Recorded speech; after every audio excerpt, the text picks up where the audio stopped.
تاجر آیا مدینے، اس کی نظر پڑی ایک بڑے حسین بچے پہ، اس نے دیکھ کے کہا یہ بچہ کس کا ہے؟ بتایا گیا یہ کسی یہودیہ عورت کا بیٹا۔ اس کی والدہ کو بلایا، دیکھ کے کہا خدا نے مجھے اولاد نہیں دی، آپ جتنا مال کہیں میں آپ کو دیتا ہوں، یہ بچہ آپ مجھے دے دیں، میں اسے غلام نہیں بناؤں گا، میں اسے بیٹوں کی طرح پالوں گا، میرے ساری تجارت کا مال اس کا ہوگا، یہ اس کا مالک قرار پائے گا۔ اس عورت نے کہا یہ کیسے ہو سکتا ہے؟ میں مال لے کے بچہ کیسے تمہیں دے دوں؟ یہ کیسے ہو سکتا ہے؟ میں بچہ تمہیں کیسے دے دوں؟ یا اتنے میں اس تاجر نے رونا شروع کیا۔ عورت دیکھ کے کہتی اچھا آپ روئیں نا، میں آپ کو بچہ دیتی ہوں، لیکن ایک شرط ہے۔ اس نے کہا کیا شرط ہے؟ کہ شرط یہ ہے کہ سال میں ایک دفعہ اس بچے کو مجھ سے ملانے کے لیے لاؤ۔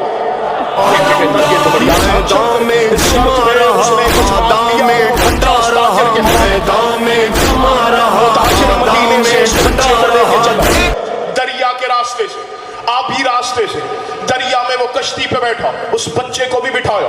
ابھی دریا کے درمیان میں وہ کشتیاں پہنچی، یا کتابیں لکھتی ہیں ایک دریا میں عجیب طوفان آیا، وہ ساری کشتیاں ڈوبنے لگی۔ اللہ اکبر، جو کشتی میں تھا ہر کسی نے کہا ایسا کرو کہیں یہ اللہ کا عذاب نہ ہو۔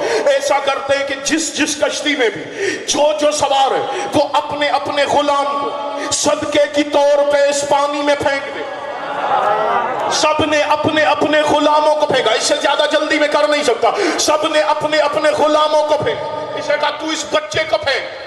یہ کہتا ہے نہیں یہ میرا غلام نہیں ہے، یہ میرا بیٹا ہے۔ انہوں نے کہا ہمیں پتہ ہے، ہم تو مدینے سے اس عورت سے لے کے آیا۔ یا وہ بندے آگے بڑھے، انہوں نے کشتی سے اس بچے کو لے کے دریا میں پھینک دیا۔ کتابیں لکھتی ہیں خدا نے ایک مچھلی کو حکم دیا، خبردار یہ میری امانت ہے، اسے اپنے پیٹ میں محفوظ کر لے، خبردار اس کی ہڈیاں بھی نہ ٹوٹیں، اسے کوئی زخم بھی نہ ہوئے، اسے حفاظت کے ساتھ جا کے ہند کے فلاں جزیرے پہ نکل دے۔ اس مچھلی نے سفر کرتے کرتے کرتے اسے جا کے ہند کے جزیرے پہ اپنے شکم سے باہر نکلا، وہ تھا بے ہوش، جیسے ہوش میں آئے۔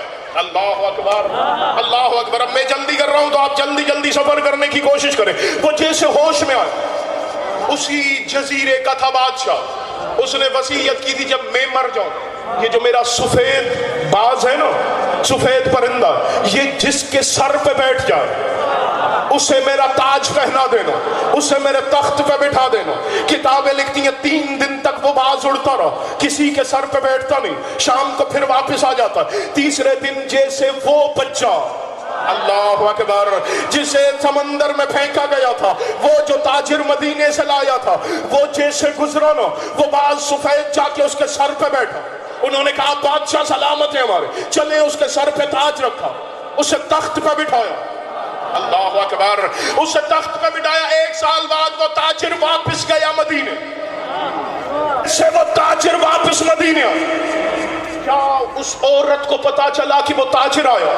وہ یہودی عورت ہے، دیکھ کے کہتی ہے میرا بچہ کہاں ہے؟ تو اس شرط پہ لے گیا تھا کہ سال میں 1 دفعہ مجھ سے ملانے لائے گا۔ اللہ اکبر۔ یہ تاجر نے پورا واقعہ بتایا، اس طرح سے دریا میں پھینک دیا گیا۔ اس نے کہا نہیں تو نے میرے بچے کو مارا ہے، اب ہمیں چاہیے قصاص، اور تمہارے اسلام کا قانون ہے کہ نفس کے بدلے نفس ہوتا ہے، لہٰذا مجھے بچے کے بدلے میں تمہاری جان چاہیے۔ وہ سارے یہودی اکٹھے ہو گئے، یہ تاجر رونے لگا، اتنے میں حسنین گلی سے گزر رہے۔ اللہ اکبر۔ محمد کے بیٹوں نے اسے روتا ہوا دیکھا، دیکھ کے کہا یہ سفید ریش میں ویسے بھی مرنے والا ہے، موت کے ڈر سے رو رہا ہے۔ دیکھ کے کہتا ہے نہیں مولا، موت کے ڈر سے نہیں رو رہا، میں نے اپنا پورا خزانہ فلاں جگہ چھپایا ہے، اور واپسی میرے پیچھے صرف میری ماں ہے، اور میں نے ماں کو بھی نہیں بتایا، اور اس کی دیکھ بھال کرنے والا بھی کوئی نہیں ہے۔ رو اس لیے رہا ہوں اتنی سی مہلت مل جائے، میں ماں سے مل کے آ جاؤں، اس کی خدمت کے لیے کسی کو مقرر کر کے آ جاؤں۔ حسنین دیکھ کے کہتے او یہودیو چھوڑو اسے، اس کے ضامن ہم ہیں۔ اللہ اکبر، اس کے ضامن ہم ہیں۔ وہ دیکھ کے کہتے مولا کوئی موت سے بچ کے جائے پھر بھی واپس آتا ہے؟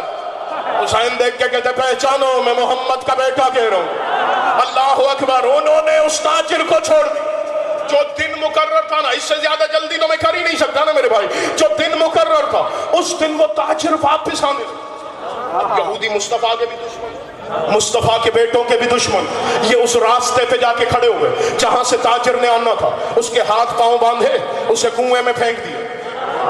جب وہ دن گزرنے لگا یہودیوں نے کہا رسول اللہ کے بیٹو آپ نے ضمانت لی تھی. حسین نے کہا پھر کیا خیال ہے؟ انہوں نے کہا نفس کے بدلے نفس, آپ دونوں بھائیوں میں سے کوئی ایک چلے. مسکرا کے کہتے ہیں ایک کیوں, دونوں چلنے کو تیار ہیں. اللہ اکبر. نتیجہ وصول کریں, سر اٹھائیں یار. جو آخری بندے بیٹھے ہیں, جو علم کے سائے میں بیٹھے, جو یا روزے کی شبی کے ساتھ بیٹھے, حسن اور حسین کہتے ہیں تو ایک کیوں, دونوں ساتھ چلنے کو تیار ہیں. لوگ دوڑے علی کی خدمت میں, یا علی غضب ہو گیا. کہا کیا ہوا؟ کہ وہ یہودی آپ کے بچوں کو لے کے جا رہے اور وہ کہہ رہے ہیں اس تاجر کے بدلے قصاص لیں گے. علی دیکھ کے کہتے ہیں پریشان کیوں ہو رہے ہو, میں علی ہوں, وہ محمد کے بیٹے, تمہیں گھبرانے کی کیا ضرورت ہے؟ دیکھ کے کہتے ہیں یا علی اب کیا ہوگا؟ علی نے کہا ہونا کیا ہے, جا کے اعلان کرو مسجد میں جنہیں خدا کی قدرت دیکھنی ہے وہ مدینے سے باہر آ جائے. اللہ اکبر. اے نری, جنہیں خدا کی قدرت دیکھنی ہے. ادھر بھائی قبلہ حسنین بھائی, میں گفتگو کر رہا تھا ید اللہ پہ کہ اللہ کا ہاتھ کتنا عزتوں والا ہے, جس کے ہاتھ میں کائنات کا نظام ہے. سر اٹھائیے گا. ادھر میرے مولا علی مدینے سے باہر آئے, یا عرب کے جوان, عرب کے بوڑھے, عرب کے بچے, عرب کی خواتین, وہ جب میں غفیر لگ گیا مدینے کے باہر کہ علی خدا کی قدرت دکھائیں گے, علی خدا کی قدرت دکھائیں گے. میرے مولا علی دیکھ کے کہتے ہیں یہودیوں کیا ہوا ہے؟ کہ کہتے ہیں یا علی, انہوں نے وہ پورا واقعہ بتایا. اس طرح سے بچہ گیا تھا, اب نہ بچہ مل رہا ہے, نہ وہ تاجر مل رہا ہے, آپ کے بچوں نے ان کی ضمانت لی تھی. علی نے کہا اچھا, پھر سب خدا کی قدرت دیکھنے کے لیے آمادہ ہیں؟ میں آپ سے پوچھ رہا ہوں, خدا کی قدرت دیکھیں گے کہ ید اللہ کہتے کسے؟ یا وہیں بیٹھے بیٹھے علی نے مدینے کے باہر جب سنا نہ تاجر مل رہا ہے نہ وہ بچہ مل رہا ہے, علی نے اپنے بلا تشبیہ دونوں ید اللہ ہی ہاتھوں کو پھیلایا. کتابیں لکھتی ہیں ایک ہاتھ سے تخت سے اس بچے کو اٹھایا, ایک ہاتھ سے کنویں سے اس تاجر کو اٹھایا, دونوں کو مدینے کے لوگوں کے سامنے رکھے. علی دے